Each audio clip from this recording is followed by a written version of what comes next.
እግዚአብሔር ዘመንኩ ይባርክ ንባረክ ቀኒና ንባረክ ወይና ድማ በቃ ዘመርት አምላክ ዘመንክ ይባርክ ሳሪዬ ጎይታ ይባርክ አምላክ ይወጥ ይባርክ ባቂ ስፒሪት አልፈጥ ከላ በቃ ጅምር ከላ ዝምር ከላ ከለ ነገር ዘወረደ ነገር እግዚአብሔር አማከና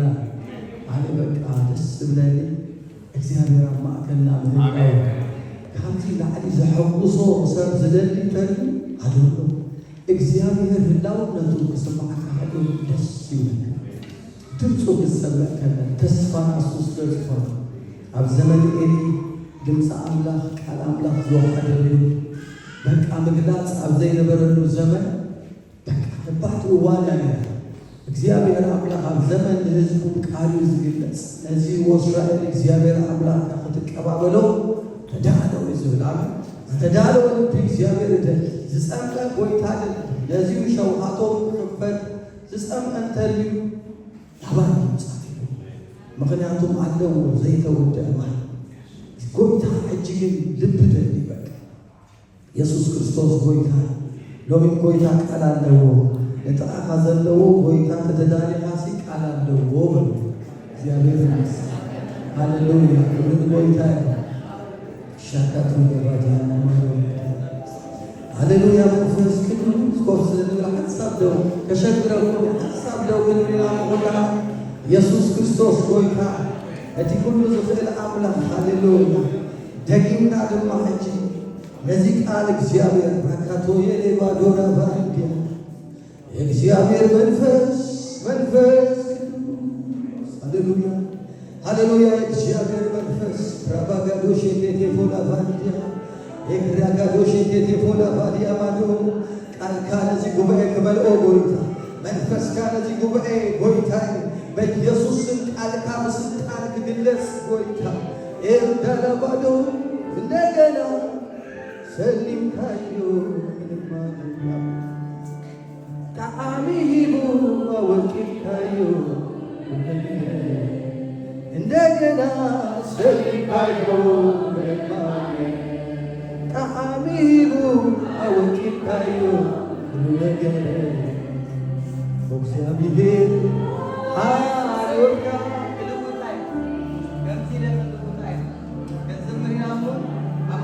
ማናት ተሐሳብ ግምስም ምሳይ ተፈተሩ ሊዘመር ታራይ ዝምሩ ላይ ሃሌሉያ እግዚአብሔር መንፈስ እንደገና ከሊካዩ ለማን ታሚሩ አውቂካዩ ሁሉ ነገር እንደገና ከሊካዩ ለማን ታሚሩ አውቂካዩ ከምዚ በሉት እግዚአብሔር ሃልዮትካ እግዚአብሔር ጉስነትካ እግዚአብሔር አባትነትካ እግዚአብሔር ፍቅርካ በዚሁ ላይ አባ በዚሁ ላይ አባ በዚሁ ላይ አባ በዚሁ ላይ አባ እግዚአብሔር መንፈስ እናመሰግንሃል ጎይታ ንባረከካለን ቃልካ በስልጣን ይለቀቅ ቃልካ በኃይል ይለቀቅ ቃልካ ከዓግን ዝመጽእ ኃይሊ ሁሉ በኢየሱስ ስም ይተአሰር በኢየሱስ ስም አፈይ ምስከፈትኩ ነቲ ምስጢር ወንጌል ጎይታ ብትብዓት ትነግር ንባርያኻ ቃል ስለዝሃብካኒ የመስግነካ በኢየሱስ ክርስቶስ ስም ናይ ህዝብኻ ኣእምሮ ዝፈት ጎይታ ንቃልካ ተስተውዕሉ ናይ ሓዋርያት ኣእምሮ ዝኸፈትካ ንልቢ ልድያ ዝኸፈትካ ቅዱስ ሎም መዓልቲ ባሮትካ ብቅድሜኻ ኣለና ጎይታ ባርያኻ ይሰምዕ ኣሎ ተዛረብ ከም ዝበለ ጎይታ ሎም መዓልቲ ተዛረብ ንሰምዕ ኣለና ተዛረበና ምእንቲ ክንፍወስ ተዛረበና ምእንቲ ክንልወጥ ተዛረበና ምእንቲ ክንጥዕይ ተዛረበና ምእንቲ ክንተኻኸል ጎይታ ብዘይ ቃልካ መገዲ ይብልናል ቃልካ ንእግርና መብራህቲ ንመገድና ብርሃን እሞ ጎይታ ቃልካ ብስልጣንን ብሓይሊ ሎም መዓልቲ ኣብ ጸልማት ብርሃን ይኹን ኣብ ምድረ በዳ ለምለም ዝኾነ ቃልካ ብሓይሊ ቃልካ ይገለጽ بسلطان قالك يجلس كابز قال سلعة ጸልማ ዘበለ በኢየሱስ ስም ይጸረጋ አብቃልቃ ስልጣን ሆነ ጎይታ ሎማዓንቲ ደኸመት ነፍሲ ትበርከት ወደቀት ነፍሲ ተስ ለሐመሙ ይፈወሱ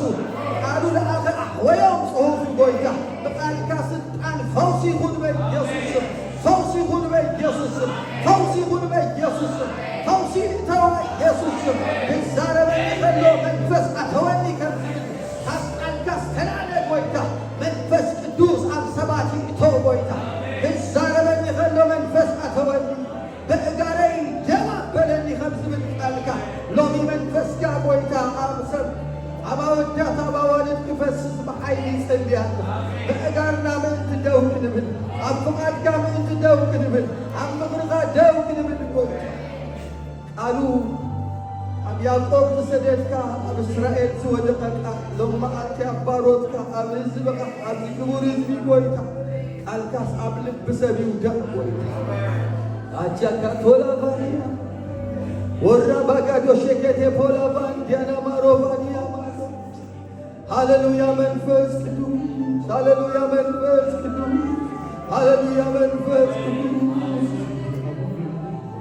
ቲጎይታ ኃይሌ እግዚአብሔር ቲጎይታ ኃይሌ እግዚአብሔር ቲጎይታ ኃይሌ እግዚአብሔር ቲጎይታ ኃይሌ ነዳወይ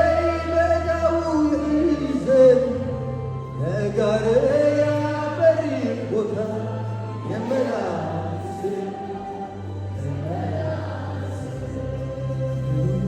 Thank you, God. እግዚአብሔር ይባረክ፣ አምላክ ይባረክ። ኮፈሩ ቅዱሳን እግዚአብሔር ይባረክ።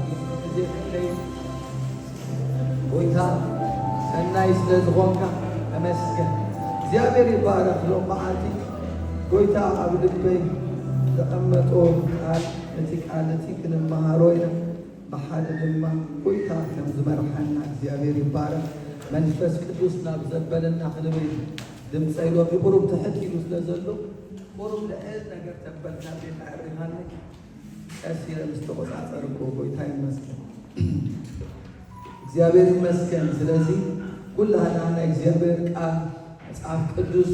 ኩላህና ክንሕዝ የተባባዓኩ ተዘይኮይኑ ክንፅሕፍ ተዘይኮይኑ ድማ ኣብ ሞባይልና ክንፅሕፉ ንኩላህና ፅቡቅ እግዚአብሔር ስሙ ይባል። ምክንያቱም ዝተፃሕፈስ ኣይርሳዕን በቃ ዝተፃሕፈ ተንብቡ ጎይታ ይመስገን። ንሕና ድማ ጸሊና ጽሒፍና ተማሂርና ንርእስና ዝመሃረና ጎይታ ኢና ጽማቕ ንምህረኩ ማለት እዩ። ስለዚ ዘይፀሓፍካዮ ኣይተንብቦን ዘይንበብካዮ ድማ ኣይተስተንትኖን እዩ። ዘየስተንተንካዮ ድማ ክትእውጆ ኣይትኽእል። ስለዚ ከምኡ የተባባዓኩ ጎይታ ይመስገን። ሎማዓንቲ ኣብ ግብረ ሐዋርያት ምዕራፍ 9 ፍቕዲ 31 ዘሎ ቃል እዚ ቃል እዚ ከንብቦ ወይ በዚ ቃል ድማ ክንመሃር ኢና። ቁሩብ ናይ እግዚአብሔር መንፈስ ከም ዝመራሕና ጎይታ ኢየሱስ ይባረክ። ኣብ ግብረ ሐዋርያት ቁሩብ ክንድህስሶ ኢና ነቲ ቃል ኣምላኽ ጎይታ ድማ ብዘደንቕ ነገር ገለ ነገር ኣብ ልብና ተቐምጠልና ጎይታ ህያው ስለ ዝኾነ ስለዚ ኩላህና ኣብ ግብረ ሐዋርያት ምዕራፍ 9 ፍቕዲ 31 እግዚአብሔር ዝተመስገነ ይኹን። ጎይታ ድማ መልእኽቲ እዩ ስለ ዝበለኒ ጉባኤና መልእኽቲ 10 ዓመት ብሰላም በዚ ብጥዕና ዘንበረና ዘዝጋረና ጎይታ ክብሪ ይኹን ነው። አሜን። እስኪ ኢየሱስ ጎይታ ይበሉ። ኖ ከም ሰራዊት ኢየሱስ ጎይታ ይበሉ። ድገሙ ኢየሱስ ጎይታ ይበሉ። ኣብ ድሕሪት ዘለኹም ኣይሰምዓኩም ናለኹ። እስኪ ኢየሱስ ጎይታ ይበሉ። ኢየሱስ ክርስቶስ ጎይታ ክብሪ ንጎይታ ይኹን። ስለዚ ኣብ ግብረ ሐዋርያት ምዕራፍ 9 ፍቕዲ 31 ከምኡ ከዓ እታ ኣብ ኩላ ይሁዳ ገሊላ ሰማርያ ዝነበረት ማሕበር ብዘላ ሰላም ኮነላ። ኩላኩም ረኺብኩምሉ ሞባይል ዘለኩም ኩሉ ጽቡቕ ሕጂ ስምዑ እግዚአብሔር ይባረክ። ከምኡ ከዓ ኣብ ኩላ ይሁዳ ገሊላ ሰማርያ ዝነበረት ማሕበር ብዘላ ሰላም ኮነላ። እናታ ሃነፀትን بفرحات እግዚአብሔር እናተመላለሰትን በምርዳዕ መንፈስ ቅዱስን እናዓበየት ከደትም እግዚአብሔር ስሙ ይባረክ። እግዚአብሔር ቃል ሕያው ስለዝኾነ ምስጢር ተቀዳመይቲ ማሕበር ናይሎም መዓልቲ ዓርስተይ እቲ ምስጢር ተቀዳማይ ማሕበር ነታ ዘላ ማሕበር ድማ እንታይ ትምህርታዊ ፍልጠታይ ምስጢር ተቀዳመይቲ ማሕበር the secret of the old church እቲ ናይታ ማሕበር ምስጢር እዛ ማሕበር እዚኣ ኣብዚ ቃል እዚ ንሪኦ ዘለና ኣብ ምዕራፍ 9 ፍቕዲ 31 ዘሎ እዩ። እታ ኣብ ኩላ ይሁዳ ገላትያ ሰማርያ ዝነበረት ማሕበር ዝብለና እግዚአብሔር ስሙ ይባረክ። ማሕበር ክብል ከሎ ቃሉ ኣብቲ እዋን ዝነበረት ማሕበር ነይራ ኣብ ገሊላ ኣብ ይሁዳ ኣብ ሰማርያ እዚ ማለት ከማይን ከማኹምን ከማና ኣገልግሎም ተገልግሎም እግዚአብሔር ኣኽቢሮም ዝሓለፉ ወለዶን እግዚአብሔር አምላክ ኣብ ዘመናት ርእሱ ብዘይምስግር አይ ሓደገን አሜን አሜን። ስለዚህ እዛ ማሕበር ሲ ነበረት እግዚአብሔር ይመስገን። እጂ ድማ ንሕና ድማ ነታ ኣብኡ ዘላ ማሕበር ካብኣ ክንመሃር ካብኣ ክንወስድ ካብኣ ድማ ክንሪኦ ዝግብኣና ፍልጠት ስለዘሎ እግዚአብሔር ይመስገን። እቲ ኣርእስተ እንታይ ምስጢርታ ቀዳመይቲ ማሕበር ኣብ ይሁዳ ገላትያ ሰማርያ ዝነበረት ማሕበር ነይራ። ማሕበር ክብል ከሎ መጽሐፍ ቅዱስ ኣብዚ ቃል እዛ ማሕበር እዚኣ ዝተመስረተት ድሕሪ ናይ ጎይታና ኢየሱስ ክርስቶስ ምዕራፍ ናይ መንፈስ ቅዱስ ናብ ምድሪ ምውራድ እያ እዛ ማሕበር እዚኣ ተሰሪታ ዘላ። ምክንያቱም እዛ ማሕበር እዚኣ ኣብ ምዕራፍ 9 ፍቕዲ 31 እያ ተሰሪታ። ጎይታና ኢየሱስ ክርስቶስ ኣብ ግብረ ሐዋርያ ምዕራፍ 1 ፍቕዲ 8 እንታይ ኢልዎም ነይሩ? መንፈስ ቅዱስ ናባኹም ምስ መጸ ሓይሊ ክትቅበሉ ኢኹም ኢሎም። ሓይሊ ምስ ተቐበልኩም እንታይ ኢሎም? ኣብ ኢየሩሳሌም፣ ሰማርያ፣ ይሁዳ፣ ገሊላ ክሳዕ ወሰን ምድሪ ምስክረይ ክትኮኑ ኢኹም ኢሎም አለ። እግዚአብሔር ይመስገን። እዞም ማሕበራት እቲ ድሕሪ መንፈስ ቅዱስ ምውራዱ ኣብታ ማሕበር ሓይሊ ምስ ኮነ ክምስክሩ ዝተነግረሎም ካብ ኢየሩሳሌም ዝጀመረቲ ብሓይሊ መንፈስ ቅዱስ ዝኸይድ መንፈስ ዘለዎ ቃል ካብ ኢየሩሳሌም ቀፂሉ ናበዩ ዝኸይድ ናብ ሰማርያ፣ ይሁዳ፣ ገሊላ እዚኣ ማሕበር ነዚኣዩ መጽሐፍ ቅዱስ ዝነግረና ዘሎ እግዚአብሔር ይመስገን። ስለዚ እዛ ማሕበር ክብል ከሎ እዛ ማሕበር ኣበያ ተሰሪታ እዛ ማሕበር ኣበያ ነይራ ዝብል ነገር ክንፈልጦ ኣለና። ተዘይፈሊጥካዮ ኣብ ዘላቶ ኣበይ ከም ተሰረተት ተዘይፈሊጥካያ ክደልያ ግዜ ይዓረበካ። ከምዚ ገለገለ ሃይማኖት በቃ እቲ ወንጌል ብትክክል ተዘይተረዲኡካ እቲ ቃል ኣምላኽ ኣጸቢቕካ ተዘይርኢኻዮ ክትደናገር ትኽእል ኢኻ። ጎይታና ኢየሱስ ክርስቶስ ስለ ማሕበሩ ብዙሕ ግዜ ተዛሪቡሉ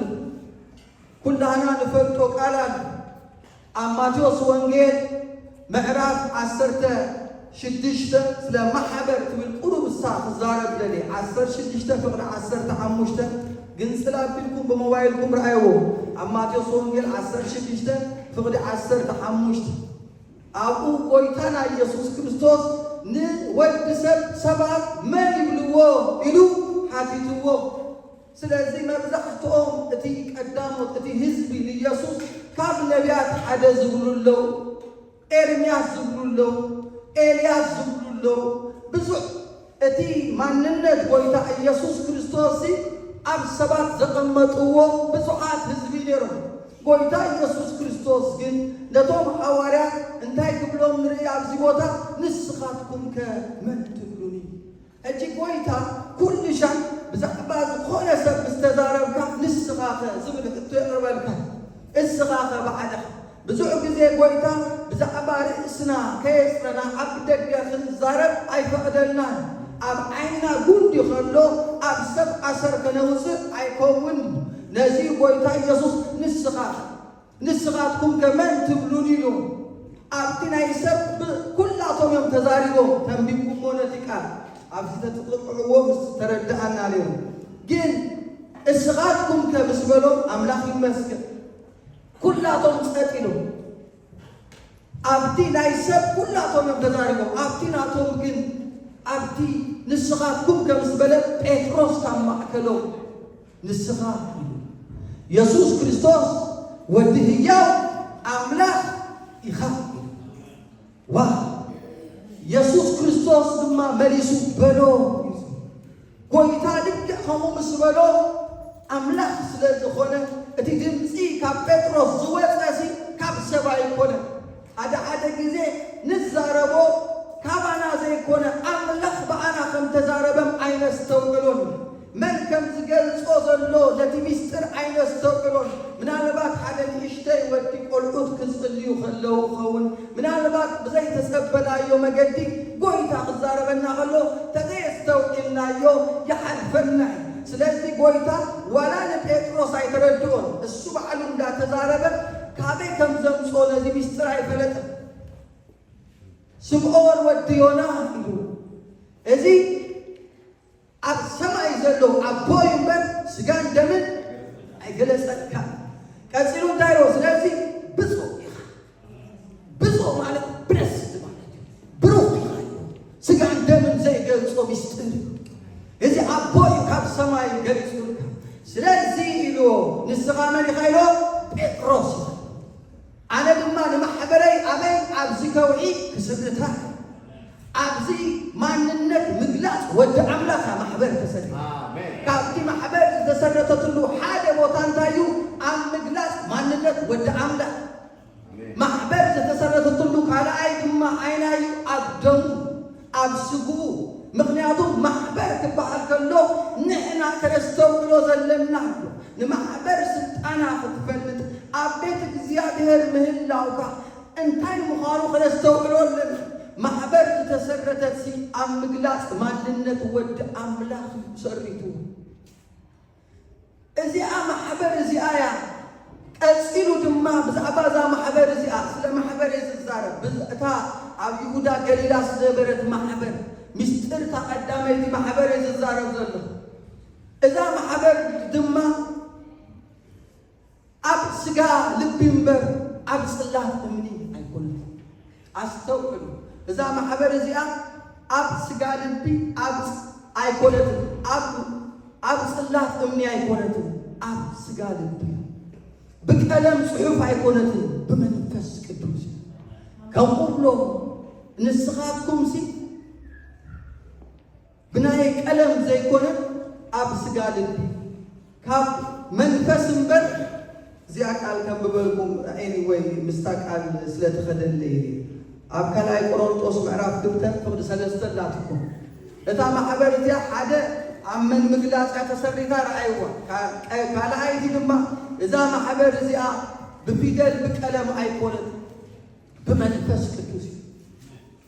إذا محبر أب صلاة أمني أيقونت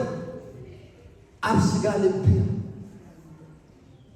إذا محبر دما سالساي أب يروساليم ويدما أب تكرنسي نعملك زي سجدلو جزيمت قبل كله قويتا يسوس إذا محبر زي أب يروساليم وي أب تكرن الله إلوانا تسامراوي سبيتي قويتا يسوس انتا يكرد عنا دبي زلوسي إذا محبر قدم أب يروساليم كيتكا خاتسجد قدم أب تكرن خاتسجد أملاك جن منفس بحكين بمنفس زملك أملاك زسجدوا لما بحكين بمنفس كم في زبالو سجدتي أبو يدلي هاللو إذا ما قالت تمسح على الصادم ما إجيان زيابير سبوي يبا سلازي أبزي ناي محبر بالنت أسبقنا كنفلت كلنا نرحسنا نهيوتنا نتي لغتلو أملاك أما أكلنا زلو بزي حبرت زي نحنا محبر أملاكنا قبائي أملاكنا حزب أملاكنا قدم تزخول إزيناتنا أخيبا قدوسان أي بها مليون مغنياتهم كتابة كريستيان أب يروساليم كتسجد كلخان أب يروساليم أب بلكاي خاتسجد أبتي يروساليم تزيكتك قدسناي الجيجن بقويتا انتايلوا بحق منفسن بقى زغلغلو أما حبر هياوان قويتا يسوس أما أكلتك أنديد يوحنس رأيو سلازي أما أكل ناس قويتا يسوس هالو أبزوريانا قويتا يسوسان مسترنا محبر أتي مسارتا أبتي حقن عندن مسارت دي زخونت محبر هياو أنا نايك زيابير محبر أتي مسارتا حقي عندي كم يلوو باولوس تيموثيوس زيابير سوي بار قويتا يمسكن ذيك ألما أب كلاي أقدامي تيموثيوس معرف سلست انتايلو ناباها معرف سلست فوق 10 انتايلو ناباها قلتيفي كم زمص تسفانا غبركو بيلو ازي صحفل كانه انت دونغوغنا ابكابيت املاح مالت نايدي حق عند مسرت زخون محبر هياو املاح كما يتغبر كم زغباك كتفلط تفتو عنده كدمبوي يمص ادلي عنده تزي مسيلو ابزي بوتا نايمول داتا سمعتا زخونلو اواني باولوس ابزي توم مسنعتي زغبرو اي تملسن يوم زبلو باولوس لتيموثيوس كن بقى انا بها قلتي فيك مسدليا انت دنبوخ غنايلو ابتنا حقي عند المسرة زخونت محبر هياو امنا كما يكتغبر كتفلش بفتات كتملالسالك እግዚአብሔር ስሙ ይባረክ لو معاتي ام محبر زلنا فلطه اب اكال ክርስቶስ زلنا فلطه ምክንያቱም እዛ ማህበር እዚ አዝገርመኩም ካብቲ ክብት ዘብላ بገዛ ደሙ ዘዓደጋ ማህበር بتعاميو مصحف قدوس ስለዛ ማህበር ትፈልጡ ዲኹም ሕጂ ዛ አምስፎር ዘላ ማህበር ኩላና ተሐተቲ ከም ዝኾነ እዛ ማህበር እዚኣ በቃ በሁሉ ኩነታትና ከነገልግላ ዝግባአን تفضلوا لكم جبانا بانكنا بزعو إذا ما حبر زيا مغفري تسئلنا كم نحت تفضلوا لكم إذا ما حبر زيا إذا من دقا يكون نزي جنبي إذا ما حبر نحناين إذا ما حبر كم زي مدر بدا درق ما يمكن تأكله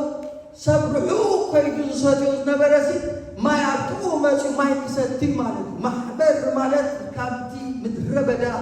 زنتقت ماي ስለዚህ አጸብቅና ከነስተውሎል በገዛ ደሙ ጳውሎስ ዘሰንብት ነገር ይሎ አብቲ መኻዱ አብ ግብረ ሐዋርያት ምዕራፍ 10 ዘሎ ቃል እንታይ ዝብል ቃል አሎ ፍቅድ 18 ግብረ ሐዋርያት ምዕራፍ 10 ፍቅድ 18 እንታይ ይሎ ስለዚህ ለርእሱም ነታ በገዛ ደሙ ዘጥሪያ ማህበር ጎይታ ክትጓስዩ መንፈስ ቅዱስ ኤጲስቆጶስ ገሩ ዝሾመኩ ኩሉ መጓሳ حلو نتا بجزء دمو محبر مالت بدم يسوس تعددنا محبر مالت بقى كريستوس أكاد محبر مالت كريستوس رئيساي إذا محبر تسرد الدماء عم بجلاس مالنت ودعم له إذا محبر يرسالين لنا عبد كرن لنا بحق بمنفس كنمنه خلنا عبزيك من نفكر لوجد إكشاف هير عنده اللولد بويتا دما أبزل له صفرا زخفت مع صلو زفوس حمام له زنكال نجران له سلازي كن اكب كنا من لخكلنا أبيتك زيادة هير عمنا حدنا بدم بيك نستوبل علنا عصبتنا نفلت علنا نحدنا كن الكبابر علنا عكاز لزخون من يبودلو نايمن تمشي وحدو زحق زي كنسلي كم سيدا تزارب خلهم من يذكرني حجي ياريدو أبزي كل شحامين بلال من عدلون ياريدو دولو نسفل نالبات باستر دولو دولنا لنا من عدلو دولو أبين لها كمين لها لبها عكاز لزخونا كمون أبزي زمانسو لهم يزيين لو أحوال مغنياتهم إزياتهم كلهم واقعنا محبر دم يخبر كله بزعباء أبلوز تنزلوا من دق يكون إذا من دق ويكان إذا من دق دواي كفلا نحدا سبقين دمو خفيف نحدا سبقين واقع خفيف እግዚአብሔር ይመስገን ናይ ሓደ ሰብ ሙጉዳን በቃ ደሃይ ክንገብራለን አፓስተር ትራይ ከተቀምጡ የብልኩም ኩላና ኃላፊነት አለን ደቂም ዲኬት ገርናለን 10 ዓመት በሓደ ገርና ማለት እኮ ድሕሪ እጂ አዝማት ክንከውን አሕዋት ክንከውን ክንጠያየ ክንተሓታት ብጣዕሚ ግባአና ንደቅና አብነት ክንከውን ንሕና ኢና ሓይል ስለዚህ አስተውዕሉ ማሕበር እዚኣ ማሕበር እዚኣ እግዚአብሔር አምላክ ዘቆማ ስለዝኾነ ናይ ምሕላው ናይ ምንክብኻብ ናትና ሓላፍነት ስለዝኾነ ብገዛእ ደሙ ዘጥርያ ስለዝኾነ ሃሌሉያ እግዚአብሔር ይመስገን ኣብ ማሕበር እዩ ብዙሕ ሚስጥር ዝግለጽ ኣብ ኤፌሶን ምዕራፍ 3 ፍቅዲ 10 እዚኣ ኢለ ካብዛ ቦታ ክወፅእ ናብ ካልኣይ ተሓሳበይ ክመጽእ ሕጂ እታ ብዘላ ኣብ ይሁዳ ገሊላ ዝነበረት ማሕበር ስለዝነበረት ብዛዕባታ ማሕበር ክንፈልጥ ኢለ ኣብ ኤፌሶን 3 ፍቅዲ 10 እንታይ ይብለና ስለ ማሕበር የዛረብ ዘለኹ ኣስተውዒልኩም ስምዕዎ ተዘይተኸቲልኩምኒ ክትስሕቱን ኢኹም ኣካል ክርስቶስ ኢና ሕጂ 3:10 ድማ እንታይ ይብል ኣብ ኤፌሶን ኣምላኽ ነታ ብዙሕ ዝዓይነቱ ጥበብ ሕጂ በታ ማሕበር ገይሩ ነቶም ኣብ ሰማይ ዘለው ሽመት ስልጣን ምእንቲ ከፍልጦም ከምቲ ብክርስቶስ ኢየሱስ ጎይታና ዝገበሮ ናይ ዘለዓለም ምኽሩ እታ ብዙሕ ዝዓይነቱ ጥበብ ሕጂ በታ ማሕበር ኣምላኽ ናይ እግዚአብሔር እቲ ብዙሕ ጥበቡ ዝተገለጸ ኣብ ማሕበር እቲ ሚስጥር ኣምልኮ ዘሎ ኣብ ማሕበር እዩ እቲ ሚስጥር ኣምልኮ እንታይ እዩ ዓብዩ ኢልዎ እሱ ድማ መን እዩ መጽሐፍ ክዛረብ ከሎ እሱ ብስጋ ዝተገልጸ እዩ ዝብለና ብመንፈስ ጸደቀ ንመላእኽቲ ተራእየ ኣብ ኣሕዛብ ተሰብከ ብኽብሪ ድማ ንሰማይ ዓሪጉ ኣሎ እቲ ሚስጥር ኣምልኮ ዘሎ ኣብ ማሕበር ማሕበር ክነስተውዕሎ ኣለና እቲ ሚስጥር ኣምልኮ እቲ ብዙሕ ዝዓይነቱ ጥበብ በታ ማሕበር ጎይታ ዝገልጽ ማሕበር ሚስጥር ኣምላኽ ዝሓዘት ብዙሕ ነገር ኣብ ማሕበር ዝግለጽ በዚ ዘመን እዚ ዘይነስተውዕላ ነገር ተልዩ ንማሕበር ኣይፈለጥናዮ ኣኼባና ኣይፈለጥናዮ ኣኼባና ብምሕዳግ ኣሸጊርናዮ ኣለና ቦታ ስፍራ ኣገልግሎትና ከም ድሌትና ንሓድግ እግዚአብሔር ግን ሎም መዓልቲ ክነስተውዕል ደልየናሉ ብገዛእ ደሙ ይዓድጉና ነዚ ቢልዲንግ ኣይዓደገን ሓደ ሰብ ግን ብደም ኢየሱስ ይዋጉ ስለዚ ኣብ ንሓድና ዘሎ ምክብባር ኣረኣያን ሓፍ ክብል ኣለዎ ንሓደ ሰብ ብመነፀር ኢየሱስ ክርስቶስ ዋጉ ክትሪኦ ኣለክ ናይ ዋጉ መጠን ደሙ ኢየሱስ ደሙ ተኸፊሉ እግዚአብሔር ስሙ ይባረክ ነዚ ደሊ ጎይታ ናይ ወዲ መዝሙርነትና መግለጺ ስምና ጥራይ ኣይኮነን ንሓድና ደቀ መዝሙር ምዃና ብፍቕሪዩ ብፍቕሪዩ ጎይታ ዝርከብ እግዚአብሔር ይመስገን ኣብ ማሕበር ጎይታ ዘፍሰሶ እግሮም ይሓፂብዎ እታ እግሮም ዝተሓፀቡ ሓዋርያት ማሕበር እዮም እሶም እዮም ነቲ ወንጌል ክሰብኩ ሓይሊ ስጋብ ትቕበሉ ኣብ ኢየሩሳሌም ጽንሑ ኢሎም ሓይሊ ስጋብ ትቕበሉ እሳቶም እዮም 3 ዓመት ካብ ጎይታ ዝተምሃሩ ስለዚ ኣብ ማእከሎም ሓደ ነገር እዮም ተባሂሎም ኢየሱስ ክርስቶስ እቲ ዝገበሮ ክዳን ምሰውፀ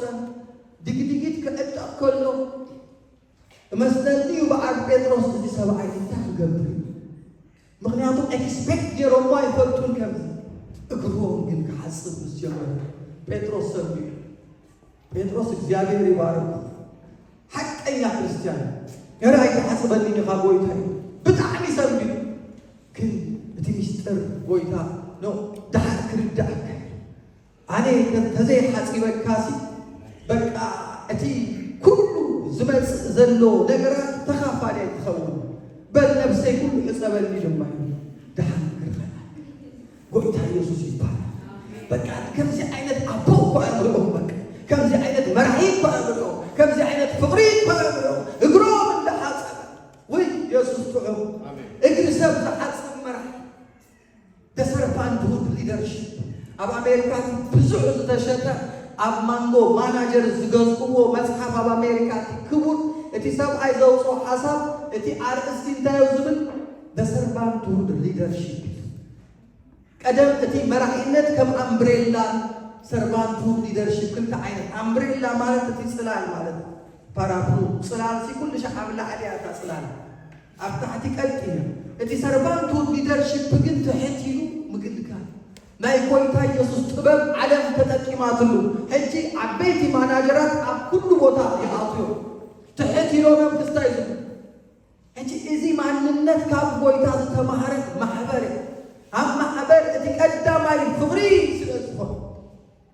ጎይታ ኢየሱስ ይባረክ። ኣብ ማሕበር ፍርሃት እግዚአብሔር ተሎ ኣብ ማሕበር ርዳእ መንፈስ ቅዱስ ተሎ ስለዚህ እታ ኣብ ዘላ ኣብ ገሊላ ኣብ ይሁዳ ኣብ ሰማርያ ዝነበረት ማሕበር እዚ ፍቕሪ ክብል ከለኹ እቲ ዋና ነገር ፍቕሪ ዕዳና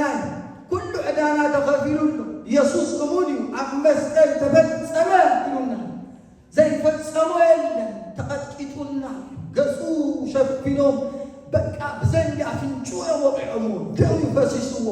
ኣያለልይዎን ከማን ሄሮድስ ኣምፅኡ ኣብ ቅድሚኦም ከምፆ ከለኮ እዚ ሰብኣይ እዚ ምስ በሎም መሲሉኩም እዚ ሰብኣይ ክብሎም ከለኮ ካብቲ ኣብ ርእሱ ዘሎ እሾኽ ካብ ኣፍንጭኡ ዝወፀ ደም ካብ ነፍሱ ዝወፅእ ደምሲ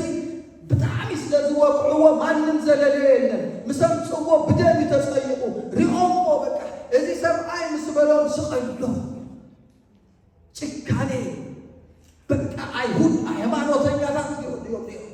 ስቀለው ግን እቲ ጽሑፍ ምእንቲ ክፍጸም ምእንታና የዋጋ ከፊሉ ስለዚህ ኣብ ማሕበር ጎይታ ፍቕሪ ይሉና ካብዚ ዝዓቢ ፍቕሪ የለን ምእንቲ ጸላእቱ ዝሞተሉ ፍቕሪ ምእንቲ ሓጢአተኛታት ዝሞተሉ ፍቕሪ እዚ ፍቕሪ ኣባና ክረኣይ ዝጽበዮ ምክንያቱም ዳሕራዋይ ዘመን ኢና ዘለና ኣብ ዳሕራዋይ ዘመን ካብቲ ሓደ ዝጎድል ኣፖስታሲ ይበሃል እዚ ዘመን ሰባት ካብ እምነት ዝዓብሉ ዘመን ፍቕሪ ብዙሓት ትዝሕትለሉ ዘመን ዓመፃ ዝበዝሓሉ ዘመን ኣብ ቤተ ክርስቲያን ግን ፍቕሪ ክርከብ ኣለዎ ሰብ ካብ ዓለም ሃዲሙ መፁ ኣባና ፍቕሪ ተስኢሉ ንሕና ፍቕሪ ተዘይመኪብናዮ ክጥውቑና ከለዉ ፍቕሪ ክወፅእ ኣለዎ ምክንያቱም ካብቲ ናይ መንፈስ ቅዱስ ፍረ ሓደ ፍቕሪ እዩ እምነት እዩ ዓቕሊ እዩ ለውሃት እዩ ሕያውነት እዩ ይኣኽለኒ ምባል ስለዚ እቲ ፍቕሪ ኣብ ውሽጥና ክሰኣን የብሉ ግራትና ግራት ፍቕሪ ክኸውን ኣለዎ ጎይታ ግራቱ እቲ ዘረኣይ ዘርኡ ንጹህ ቅዱስ ክዘርእ ወፊሩ ኣሎ ዘርእይዎ ኣሎ ድማ እቲ ዘርኢ ኣባና ክበቁል ግራትና ግራት ኣምላኽ ተኾይኑሲ እቲ ፍሪኡ ድማ ፍረ መንፈስ ቅዱስ ክኸውን ኣሎ ኣብ ግራትና ግን በዓል እሾኽን ህልኽን ቂምን ቁጥዓን ኣነነትን ትዕቢትን ተልዩ እቲ ስጋ ናይ ስጋ ፍረ እሱ ድማ ኣይወርስ እዩ ኣብ ማእከልና ግን ሃልሃል ትብል ፍቕሪ ክህልዎ ኣብ ማእከል ማሕበር ጎይታ ፍቕሪዮም ይህልዎ ትሕትና ይህልዎ ኣነ ለዋህ ብልበይ ትሑት እዩ ጎይታ ብኣፉ ኣይኮነን ብልብዩ ትሕት ኣሜን ብኣፉ ኣይኮነን ትሕትና ኣብ ከንፈር ተትህሉ እዋይ ክንደይ ተዛረብቲ ትሕትና ኣብ ሕቆ ተትህሉ ንሕና ኣብ ኢትዮጵያ ንዓቢና ጋሼ ከምዚ እዩ ግን ኣይኮነን ፍቕሪ ኣብ ዝተለወጠ ማንነት ትሕትና ዘላ ኣብ ልብያ ዘላ ትሕትና ሮጊድ ነዊሕ ሰብ ክትርኢ ከለኻ ወይ ኩሉ ሻዕ ፅቡቕ ዝክደን ትዕቢተኛ ክትብሉ ኣይከኣል ኣብኡ ፍሉይ ትሕትና ክህልው ከዓ ትፈልጡ ዲኹም ካብ ኩዕሶ ተፃዋቲ እቲ ብጣዕሚ ትሑት መን ምዃኑ ብጣዕሚ ዝተመስከረሉ ዴቪድ ቤካም ብጣዕሚ ትሑት እዩ ክትሪኦ ከለኻ ትዕቢተኛ እዩ ዝመስል ግን በቃ ዝመስከሩሉ ማለት እዩ ዓለም እግዚአብሔር ይመስገን ኣነ ለዋህ ብልበይ ትሑት ካባይ ተምሃሩ ኣብታ ማሕበር ለውሃትን ትሕትና ኣብታ ማሕበር ፍቕሪ ክሰኣን የብሉ ሎሚ ዓለም ሎሚ ሰባት ሃይማኖተኛታት ብብዙሕ ጾም ብብዙሕ ነገር ኣበየለኻ ኣምላኽ ይብልዎ ኣለኹ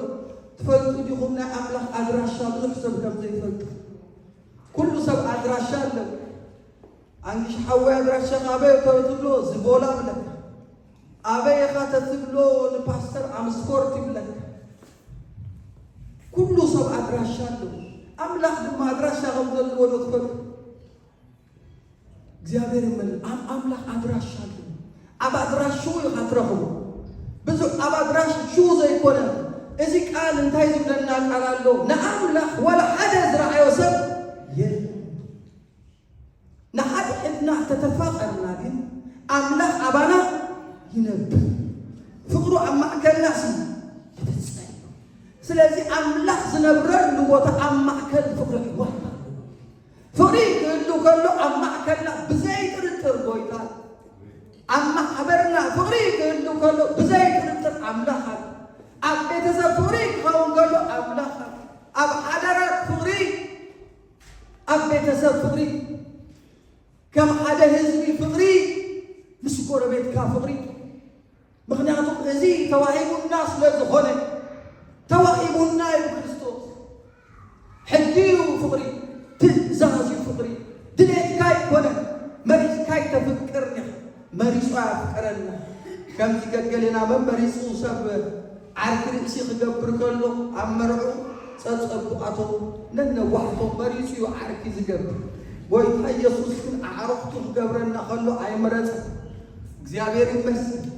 ስለዚህ ሓደ ጊዜ በመልክ አርካይ ትምረጹ ቶም ሓደሽቲ ትምርዓው ቀረ በድቢ እቲ ካብ መጀመርታ ምሳኺ በቃ ዘወፀ ዘኣተወ ዝደኸመ ተሓፍትኺ ትሕፀን ትጸልም ትንዋሕ ትቕያሕ ልባራ አሜን ልብ እንዳያን ሓደ ጊዜ ንሽወድ ይባበቅ ክንደይ ምሳኺ ዘላ መሪፅካ ንካሜራ ነው ወይ ናይ ጎይታ ካሜራ ሞተን ዝኸውን ኦ ማይ ሎርድ ክንደይ ዝምረፁ እኮ ነይሮም ኢሉ ክንደይ ጠቢባን ነይሮም ብጥበብ ዝበፅሑ ምሽ ፃውዒትና ኸሙን ክንደይ ጠቢባን ነይሮም ኢሉ ክንደይ ብጣዕሚ ጠቢባን ብጥበብ ሓያላት ነይሮም ሃብታማት ነይሮም ኣምላኽ ግን ንዓና ፀዊዑና ነዚ ናብ ፃውዒትኩም ተመልክቱ እግዚአብሔር ይመስገን ኣብዛ ማሕበር እዚኣ ድማ ጎይታ ኣብ ማእከልና ሓልሓል ዝብል ፍቕሪ ይክብል ትሑት ኣምላኽ تقدميتي فوري مستر تقدميتي محبر الزارق ويتا يسوع يبار كم ويتا زبل أملاك سلازي إذا محبر زيا كابت علي ملالي أخوه إنتي أزبل قوة أدرش أملاك أملاك بيزنا برلكو أفقري سلازي ويتا أدرش أفقري هذا كذا أب أدرشوا يخبر نقولتا ترهو أبزي أدرشوا يترهو أباسي ناي قويتا أدرشوا يكون أبكين سلئي عننا قويتا أدرشوا يكون أبزي أدرشوا يسب دبدب بيتا ليقول لي أمامني هاي رقبني أبزي أدرشوا يزويروا سب دبتش هاي رقبني أدرشوا قويتا دين كل شيء أفقري أملاك فقري وسكبر أملاك فقري أفقري زنبر أملاك ينبر أملاك دماء أبو ينبر زيادة هذا اللي قدام يوحنس معرف كنت هذا فقد عسرنا شديشته كان بباينا بيسوع كريستوس بزيك عسلة تقرب سبر زينا سقيلوا عبد البيت كحلف ودليمو كحلفني يدري نزي قال نزي حسن بجاهم أصنعنا نحزو ويتاي بارك First يوحنس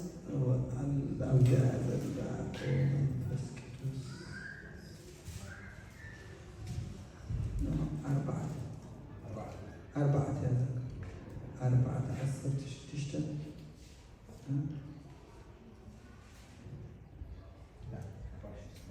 كم بقولي باستر نحاول لتا أملاك أرانا زلاتو فغري فريقنا يان أمينا يان عندنا أملاك فغري سي تا فغري زنبر كأ آمين أملاك ينبر أبون رأينا just these days wow أملاك فغريو إتي فغري زنبر أملاك ينبر أملاك أبو ينبر فغري استنبر فغري ريهم مالو سلازي أسر شديشتهم عيو أسر تخل تدمى لعليكم رأيوا لعليكم لما تايبن حاجة كوان أملاك زرعيو لنا نحاد إن أنت تفاقرنا أملاك أبانا ينبر فغرو أبانا يبنسن ناي أملاك منبري فغري آمين آمين مسكين أملاك منبري فغري أبن زيادة هذه الكبر المتامبر أدرش أملاك فغري كم يوحنس يوسفن آمين يوسفن مريم يسوع بسوم زلوا مسيرهم معتاد تقعدهم جن عبدي موتا بحسابهم عنده جن عين برن كمل سقطوا أمير فيهم عم مقدس قويتا تركب عفقادي قويتا تركب عم مخروي نام مخروي نام من السنبر نام مخروي نام مرسولي أبا درشين الرخبون بر أبا درشين نام رخبوننا عبد الله نام رخبوننا مغنياتهم أملاك تركب له أدرشة فقري كان أين أملاك أدرشة ما مسجانا أما عليك ترأيتنا برزها بزوجي خاي أما عليك مالك مسجانا بزوج شادي ኣብ ምስጋና ዘሎ ጎይታ ኣብ ምጉርጉራን ስለዚህ ምስጋና ጎይታ ይመስገን ኣብታ ቀዳማይቲ ማሕበር ዝነበረ ምስጢራት ፍቅሪ ነይሩ በቃ ኣብ ማእከሎም ፍቅሪ ነይሩ ጎይታ ይመስገን ዝነበረት ማሕበር ስለዚህ እንታይ ኣለዋ ከምኡታ ኣብ ኩላ ይሁዳ ገሊላ ሰማርያ ዝነበረት ማሕበር ኢለን ወዲ የለም ቀፂሉ ግን ብዘላ ሰላም ሆነና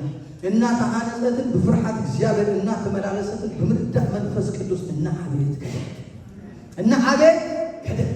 እናዓቤት አይቆመትን እቲ ዕቤታት ዝቕፅል እቲ ሰላማት ዝቕፅል እቲ ምህናፃት ዝቕፅል እዩ ናይዛ ማሕበር ምስጢር እንታይ እዩ ተይልካ ኣብ ውሽጣሲ ፍርሃት እግዚአብሔር ናይዛ ማሕበር ምስጢር ፍርሃት እግዚአብሔር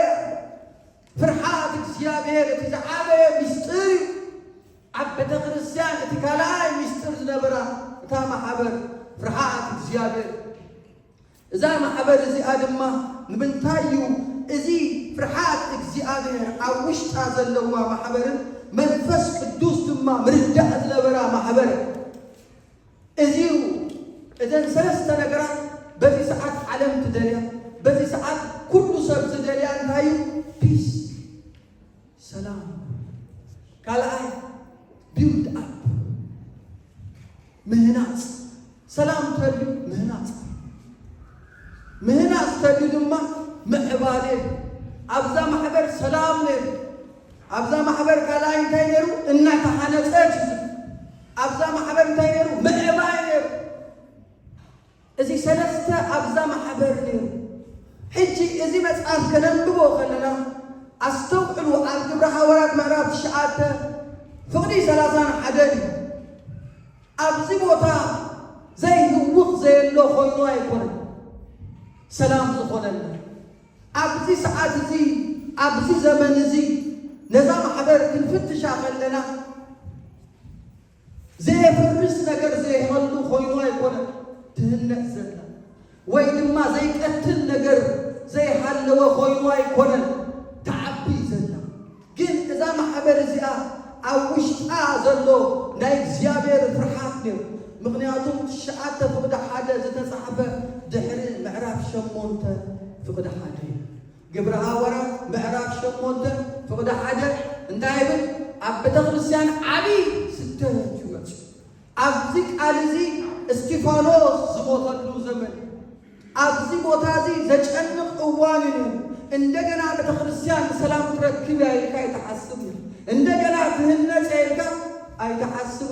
እንደገና ተዓቢ አይተሐስብ ምክንያቱም ተበትኖም ነሮም ቶም ቅዱሳን ሞት እስጢፋኖስ ኣብ 8 ፍቕዲ 1 እግዚአብሔር ስሙ ይባረክ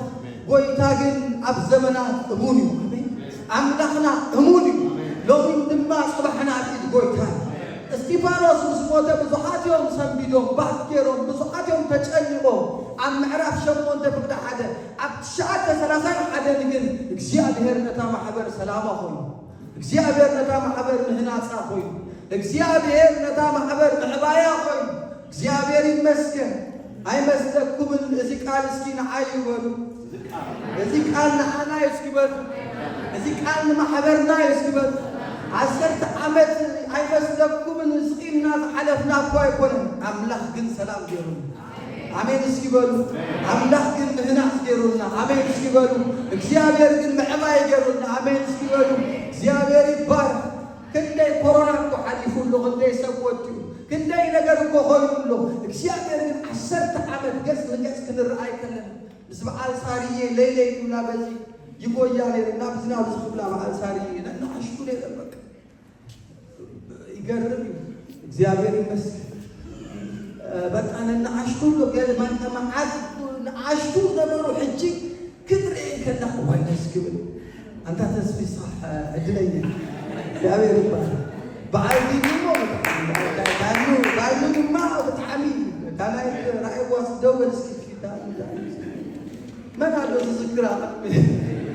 በጣም ይሽታነ እና ደስብል አንስ ደስብል ክሪዮም ወለቁ በጣም ይፈቶም نقول لهم أنتم ما تصدق زي سواحك خنا لهم ما عاد بك እግዚአብሔር ብዘብል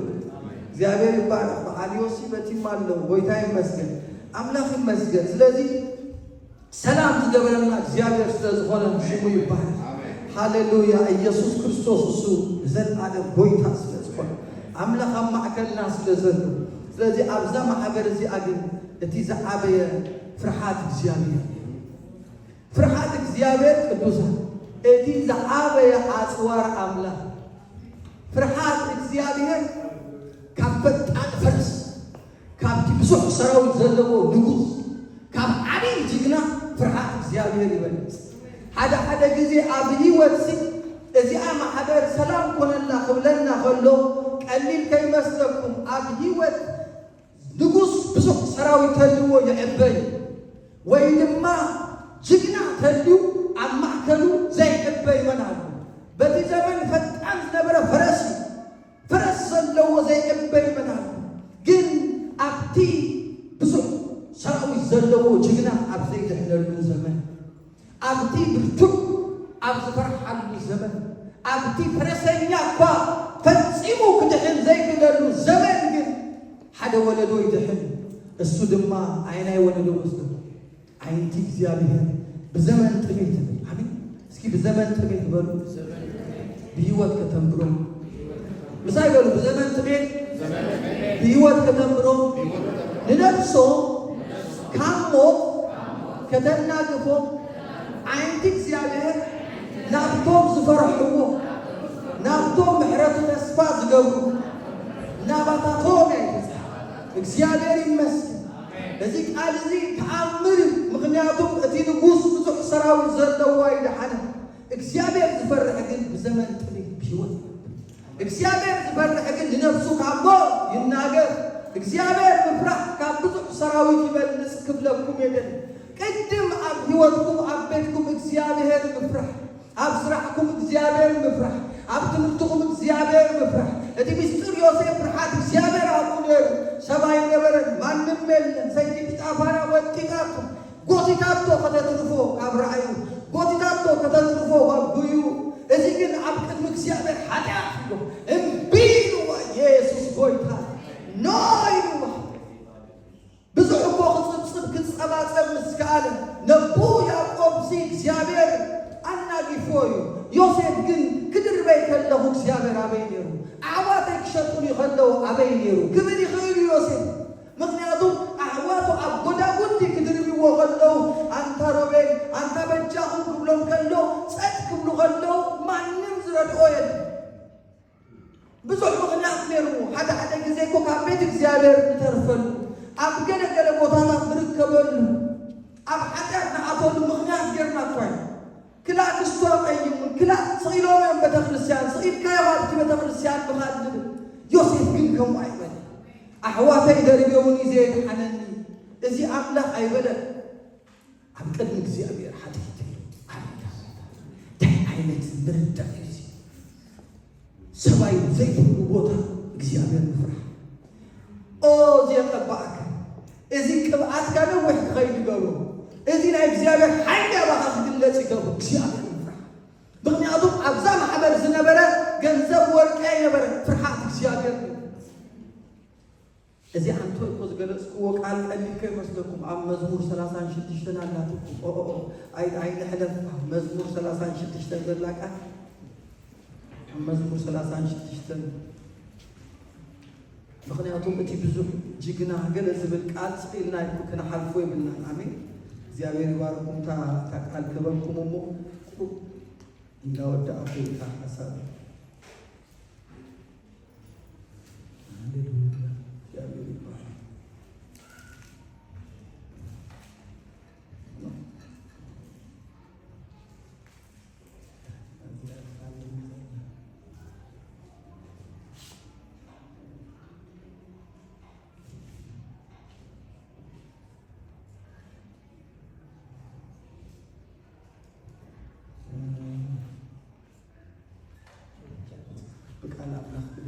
እዚ በሞባይል ስለዘይነብ ኣብ 36 ዘሎ ቃል አንተ ይገለጽኮ ሶሪ 33 زين موبايل سوي كويس 33 فقدي 16 زلو قال حرا 33 فقدي 16 ንጉስ በመብዛሕ ሰራዊት ዋይ ድሕን ጅግና በዓብይ ሓይሉ አይናገፍን ፈረስ ምድሓን ከንቱ በዓብይ ሓይሉ አይናገፍን እነሆ ንነብሶም ካብ ሞት ከተናገፋ ብዘመን ጥሜት ብህይወት ከተንብሮም ዓይኒ እግዚአብሔር ናብቶም ዝፈርሕዎ ናብቶም ምሕረቱ ተስፋ ዝገብሩ ንኣይዎ ሕጂ ብዘመን ጥሜት ዝብል ንነብሲ ሞት ዝብል ሕጂ ሰላም ዝኾነላ ሚስጥር እዩ ምክንያቱም ፍርሓት እግዚአብሔር ስለዝነበረ ኣብ በዓል ዮሴፍ ዝነበረ ሚስጥር ሲ ፍርሓት እግዚአብሔር ኣብኦም ነይሩ ስለዚህ እዚ ፍርሓት እግዚአብሔር ጥበብና እቲ ናይ መጀመርታ ጥበብ እግዚአብሔር ፍርሓ እግዚአብሔር ዝፈርሕ ሰብ ካብ ብዙሕ ሰራዊት ዘለዎ ንጉስ ይበልጽ እግዚአብሔር ዝፈርሕ ሰብ ካብ ፈጣን ፈረስ ይበልጽ እዚ ቃል አምላክ ዝነግረኩም ዘለኹ ኣብታ ማሕበር ዝነበረ ሚስጥር ሰላማ ምህናፃ ዕቤታሲ ፍርሓት እግዚአብሔር ምርዳእ መንፈስ ቅዱስ ስለዝነበረ እግዚአብሔር ምፍራሕ ድማ ተዋሂቡናል እስኪ ተዋሂቡናል እስኪ እግዚአብሔር ምፍራሕ ተዋሂቡናል ከርኤኩም ዶ ከመገም ተዋህበና እግዚአብሔር ምፍራሕ አባና ከም ዘሎ ኣብ ቤተ ክርስቲያን ኣሎ ግን ንሕና ክንጥቀመሉ ኣለና ወዳማይ ከማን ፓስተር ይሩናል ጎይታ ኢየሱስ ይባርክ ኣብ ካልኣይ ጴጥሮስ ምዕራፍ 1 ፍቅዲ 3 ዘሎ ቃል እንታይ ኣብ ካልኣይ ጴጥሮስ ምዕራፍ 3 ምዕራፍ 1 ፍቅዲ 3 እንታይ ይብለና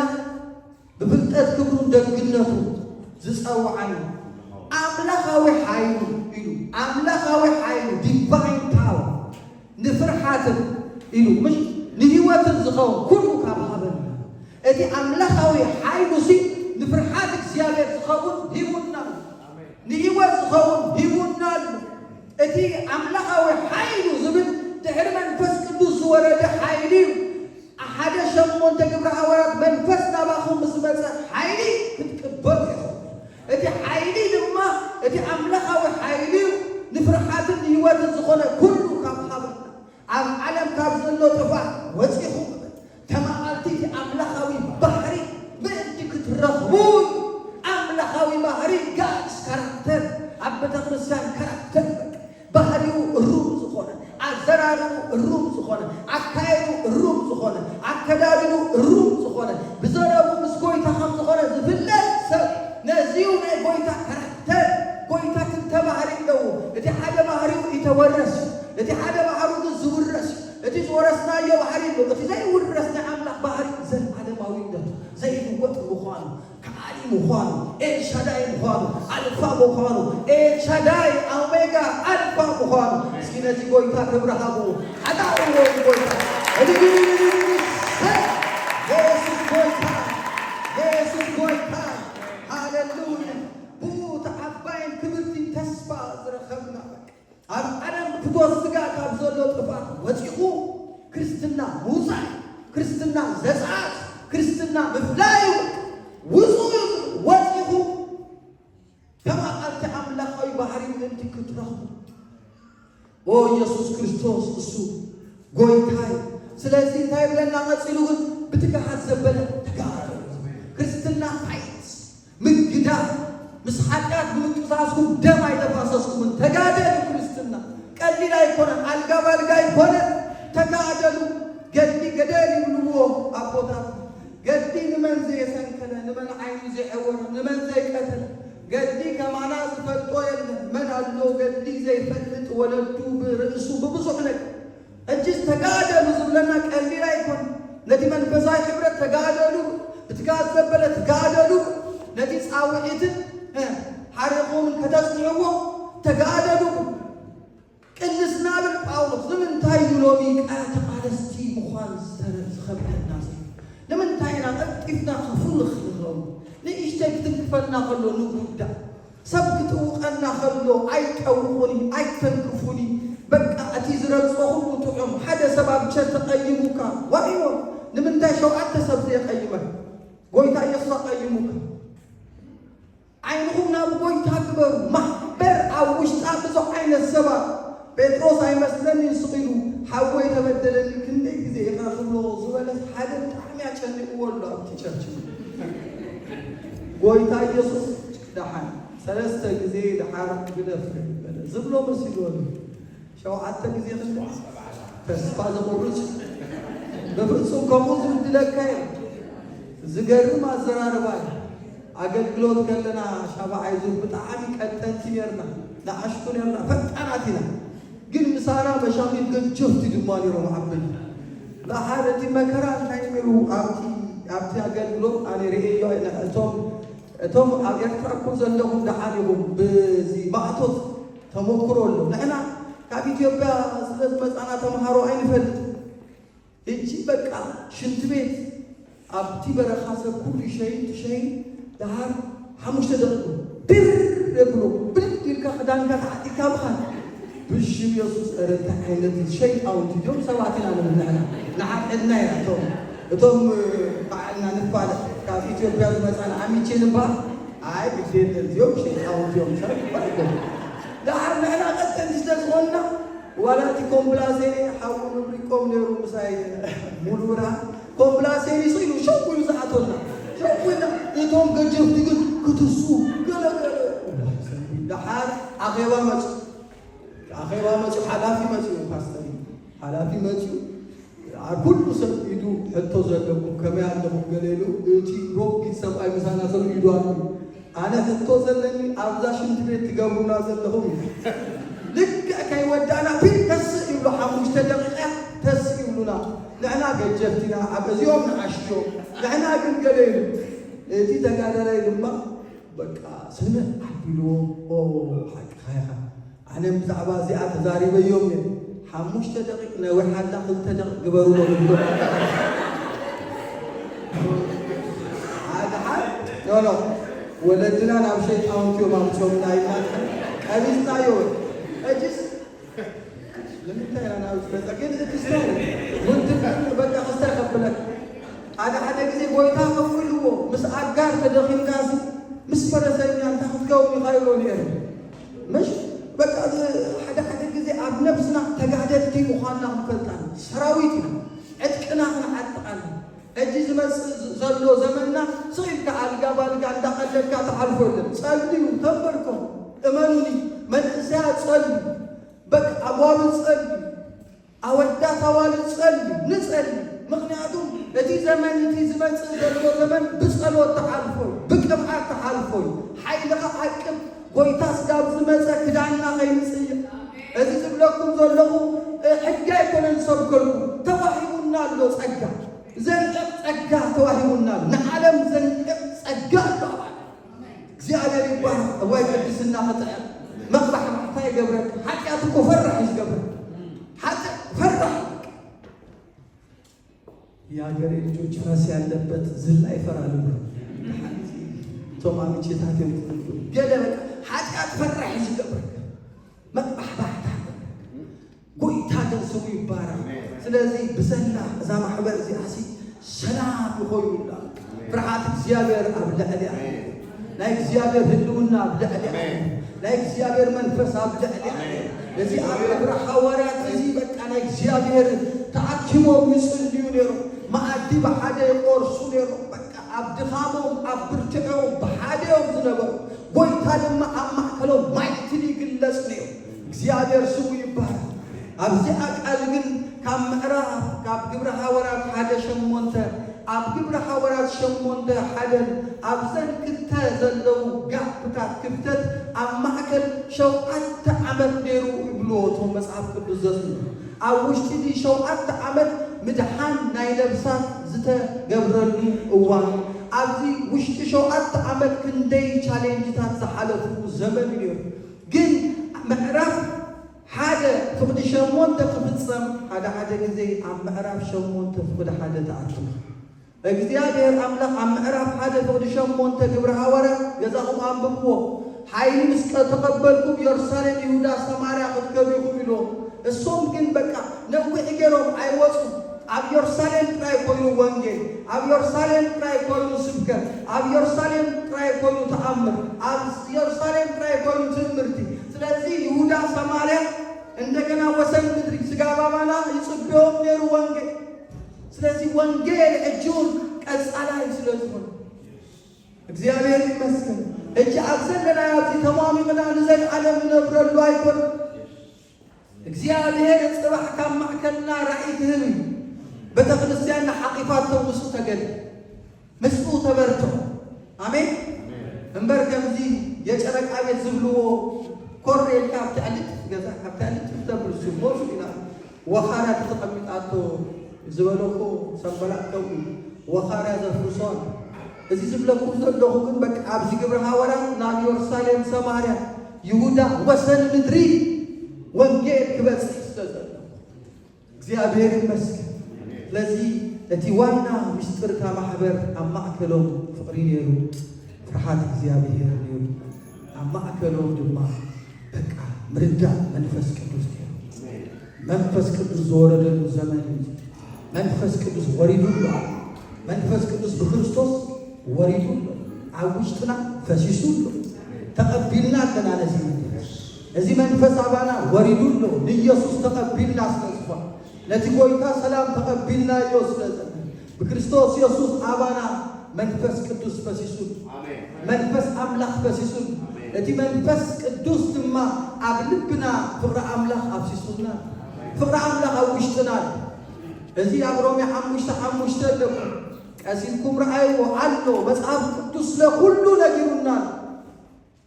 እግዚአብሔር ይመስገን ስለዚህ በዚህ መንፈስ ከለና እግዚአብሔር ለማዓልቲ አብቲ ዝጥኒ ዘሎ ዘመን ምስጢር ሰላም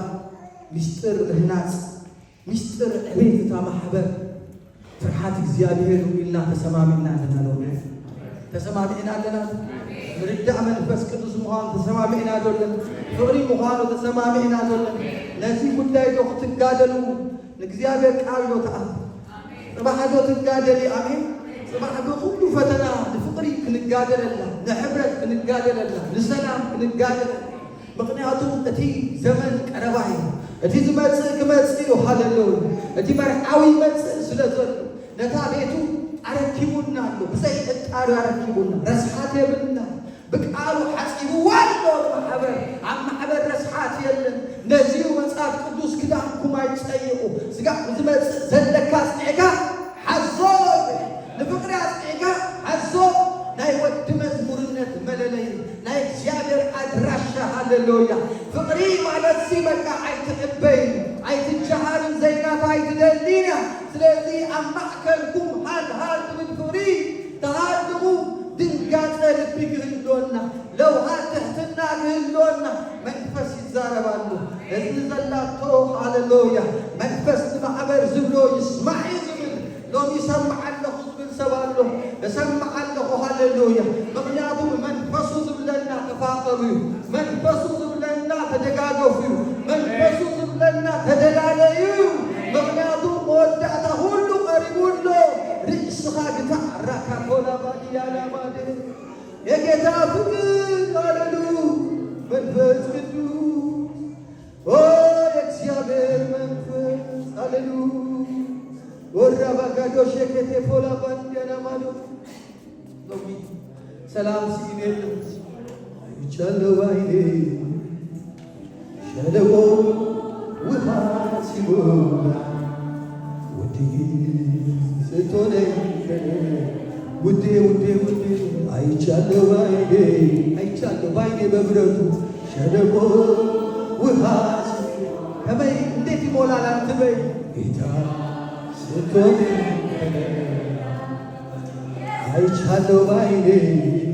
በሉት ሸለቆ ውሃ ዛሬ የሚሞላ ሸለቆና ሃሌሉያ ስትሆነኝ ከልጅነቴ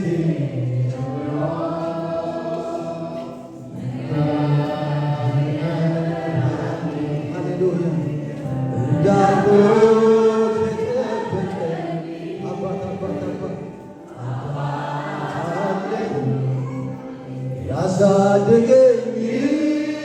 አባት ያሳደገኝ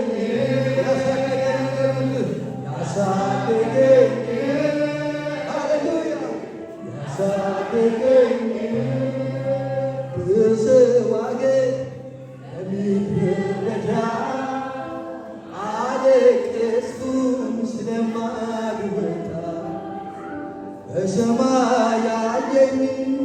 አየኝ አታልቅስ አለኝ ለካኔ ሳባት አለኝ ወዳጅ አለኝ ማነው ሰው ያረግ ኢየሱስ ማነው ሰው ያረገኝ ኢየሱስ ማነው ያከበረህ ማነው ያከበረህ ኢየሱስ ማነው ሰው ያረገኝ ኢየሱስ እስኪ ጉብለው ምን እላለሁ በል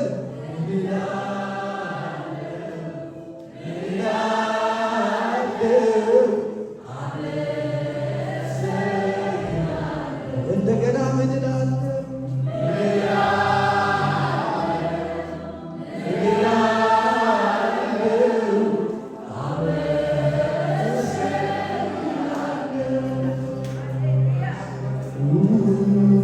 እግዚአብሔር መንፈስ